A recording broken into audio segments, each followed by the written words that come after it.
ഞാൻ KSRTC-യിലായിരുന്നു. ആ, എന്നിട്ട് എന്നെ അവിടുന്ന് പിരിച്ചു വിട്ടു. പിരിച്ചു വിട്ടോ? അതെ. എന്തിന്? തൊഴിലിനോട് കൂറ് കാണിച്ചതിന്. എന്ന് വെച്ചാൽ ചുരുക്കി പറയാം, ട്രാൻസ്പോർട്ട് മന്ത്രി ഒരു ദിവസം പരിശോധനയ്ക്കാണെന്നും പറഞ്ഞ് വണ്ടി കയറി. അയാളുടെ കയ്യിൽ ടിക്കറ്റോ പാസോ ഉണ്ടായിരുന്നില്ല. തിരുവനന്തപുരത്ത് നിന്ന് പുറപ്പെട്ട വണ്ടി പട്ടത്തെത്തിയപ്പോ ഞാൻ മന്ത്രി ഇറക്കി വിട്ടു. പക്ഷേ ഇതേ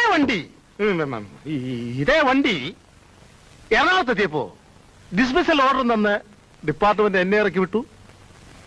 പക്ഷേ അന്ന് എന്നെ അഭിനന്ദിക്കാൻ ഒരേ ഒരാളുണ്ടായിരുന്നുള്ളൂ, പുതുക്കാട് MLA. ആ ബന്ധമാണ് ഈ കത്ത്. കാര്യമൊക്കെ കൊള്ളാം. എന്ന് വെച്ചാൽ ഇതൊരു സ്വകാര്യ സ്ഥാപനമാണ്. നമുക്ക് വേണ്ടപ്പെട്ട ചില കക്ഷികൾ വണ്ടിയിൽ കയറിയാൽ അല്പം സ്വല്പം വിട്ടുവീഴ്ചയൊക്കെ ചെയ്യേണ്ടി വരും. അതിന് എന്നെ കിട്ടില്ല സാർ. എനിക്ക് ജോലി തരണ്ട. പക്ഷെ ഈ ഇരിക്കുന്ന സാക്ഷാൽ മുതലാളി തന്നെ ആയാലും ശരി, ടിക്കറ്റ് ഇല്ലാതെ വണ്ടി കയറിയാൽ ഞാൻ ഇറക്കി വിടും. എനിക്ക് ജോലി വേണ്ട. തൊഴിലാണ് എന്റെ ചോറാണ് എന്റെ തൊഴിൽ.